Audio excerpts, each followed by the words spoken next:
কুল পয়রা ঘুমাইলে কি এমন উপকার হয় শুরু থেকে শেষ পর্যন্ত দেখবেন আজকে এই ভিডিওতে জানতে পারবেন। ঠিক আছে বন্ধুরা, ভিডিও ভালো লাগলে লাইক করে দিন, সাবস্ক্রাইব করে রাখবেন এরকম ভিডিও দেখার জন্য। 3 কুল পরে ঘুমাবেন।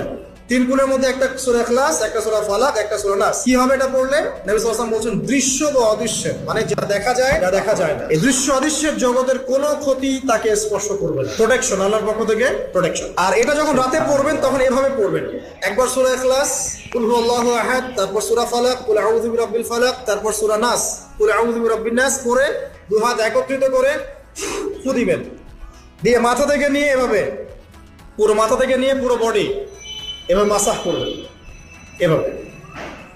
ঠিক আছে, এটা 3 বার করবেন, একবার না। একবার পড়বেন, আরেকবার 3 বার। এরপরে পড়বেন সূরা কাফিরুন। কোন সূরা? কুল ইয়া আইয়ুহাল কাফিরুন লা আ'বুদু মা তা'বুদুন। এই সূরাটা পড়বেন লাকুম দীনুকুম ওয়ালিয়া দীন পর্যন্ত।